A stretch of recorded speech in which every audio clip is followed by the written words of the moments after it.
اگر وہ سکھوں کے ہتیشی ہیں تو ایک بات کا جواب دے دیں کہ جب پارٹیشن ہوا تھا 20 لاکھ سکھ تھا وہاں پر، 20 لاکھ سکھوں میں سے آج وہاں پر صرف 8,000 سکھ رہ گئے ہیں۔ اس طریقے کی باتیں کر کے اس دیش کے سکھوں کو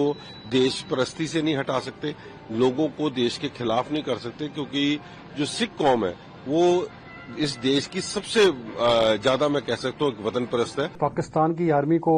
یہ کہنا چاہتا ہوں، اس سے زیادہ گھٹیا آپ اور کیا کام کریں گے؟ پاکستان کا ایک بم آ کے ہمارے گردوارا صاحب کی باؤنڈری وال پہ پڑا۔ ہمارا ایک گردوارا صاحب نہیں، ہمارے 3 گردوارے صاحب کو انہوں نے ہٹ کیا ہے۔ دیکھو، میں سمجھتا ہوں کہ پاکستان اس سے زیادہ بچکانی حرکت نہیں کر سکتا، اور جو یہ سٹیٹمنٹ دی جا رہی ہیں یہ ایک ہاسوہین سٹیٹمنٹس ہیں کہ بھارت کے ہتیشی ہونے کا جو وہ اپنے آپ کو دعویٰ کر رہا ہے، سکھوں کا ہتیشی ہونے کی بات کر رہے ہیں کہ اور دیش کے اندر جو ارجکتا پھیلانے کی بات کر رہے ہیں۔ میں سمجھتا ہوں کہ لوگوں کو بالکل گیان ہے کہ کس طریقے سے پاکستان جو ہے وہ ہندوستان کا 1 نمبر کا دشمن ہے، پنجاب کا دشمن ہے، اور کیونکہ پنجاب کی جوانی کو انہوں نے نشے میں ختم کیا، پہلے آتنکواد کے روپ میں اس کے وہاں پر خرابی کرتے رہے، اور ہر وقت پنجاب کے ہر موقع کے اوپر انہوں نے کوئی ایسا موقع نہیں چھوڑا جہاں پنجاب کے لوگوں کو خراب کرنے کی بات کی جائے۔ سو پاکستان سے ایسی باتوں کی امید رکھی جا سکتی ہے، پاکستان سے کوئی پیار کی محبت کی بات نہیں رکھی جا سکتی۔ وہ جب بھی منہ کھولیں گے کوئی نہ کوئی آگ برسانے والی بات کریں گے، اور اگر وہ سکھوں کے ہتیشی ہیں تو ایک بات کا جواب دے دیں کہ جب پارٹیشن ہوا تھا 20 لاکھ سکھ تھا وہاں پر، 20 لاکھ سکھوں میں سے آج وہاں پر صرف 8,000 سکھ رہ گئے ہیں، باقی کے سکھ آگے کنورٹ کر کے ان کو اوپر تہذیبیں ڈال کے ان کو وہاں سے بھگا دیا گیا یا ان کو کنورٹ کر دیا گیا۔ سو یہ اس طریقے کی باتیں کر کے اس دیش کے سکھوں کو دیش پرستی سے نہیں ہٹا سکتے، لوگوں کو دیش کے خلاف نہیں کر سکتے، کیونکہ جو سکھ قوم ہے وہ اس دیش کی سب سے زیادہ میں کہہ سکتا ہوں ایک وطن پرست ہے، اور اس کے لیے ان کو کوئی گمراہ نہیں کر سکتا۔ بڑے افسوس کی بات ہے، یہ میں پاکستان کی آرمی کو یہ کہنا چاہتا ہوں، اس سے زیادہ گھٹیا آپ اور کیا کام کریں گے؟ میں خود گردوارا صاحب میں موجود تھا جس وقت ہمارا ایک جو ایکسیڈنٹ کیشیئر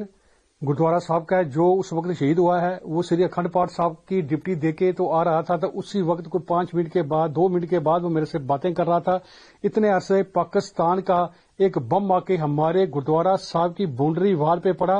اور وہ اس کے گھر کے ساتھ تھا، وہ وہاں پہ شہید ہو گیا۔ اور میں یہ کہوں گا، یہ بڑے دکھ کی بات ہے کہ یہ اتنا بڑا پراپوگنڈا کر کے پوری دنیا کو یہ دکھا رہا ہے۔ ہمارا ایک گردوارا صاحب نہیں، ہمارے 3 گردوارے صاحب کو انہوں نے ہٹ کیا ہے۔ گردوارا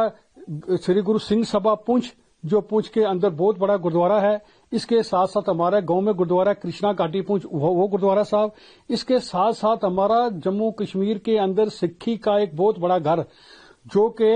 سری گرو گوبند سنگھ جی مہاراج کا تھاپے ہوئے استھان شریمد ڈیرا ننگالی صاحب پونچھ، جو کہ پونچھ کے اندر نہیں، ہندوستان کے اندر بہت بڑے شردالو جو پوری دنیا سے وہاں آتے ہیں، اس کے ساتھ ہی باؤنڈری وال کے ساتھ ہی وہاں پہ جو ہے کہ ایک بم آ کے گرا ہے۔ مگر بڑے بڑے افسوس کی بات ہے کہ پاکستان کی جو آرمی ہے وہ پوری دنیا کے اندر ایک بدنام جو آرمی ہے، اس نے جھوٹا پراپوگنڈا کر کے یہ کہہ رہا ہے کہ انڈین آرمی کر رہی ہے۔ بڑے افسوس کی بات ہے، اس وقت پوری دنیا کے اندر دنیا نے دیکھا کہ Indian army, Indian air force, Indian navy نے پاکستان کا تہس نہس کر دیا ہے۔ ان کے یہاں پہ تو مندروں پہ اور مسجد پہ بھی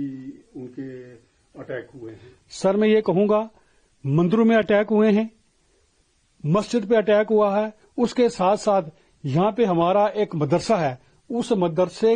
پہ بھی جو ہے بم گرا ہے، وہاں کے مولانا صاحب کو بھی شہید کیا گیا ہے۔ یہ بہت بڑی بات ہے، یہ ایک بہت بڑا جھوٹا پراپوگنڈا جو پاکستان کر رہا ہے، اس کے پراپوگنڈے پہ یقین نہیں کرنا۔ ہمارے جو سکھ فوجی ہیں جو بارڈر پہ لڑ رہے ہیں، وہ ایک ہی نعرہ لگاتے ہیں، واحے گرو جی کا خالصہ اور واحے گرو جی کی فتح کر کے دشمن کا منہ توڑ جواب دے رہے ہیں۔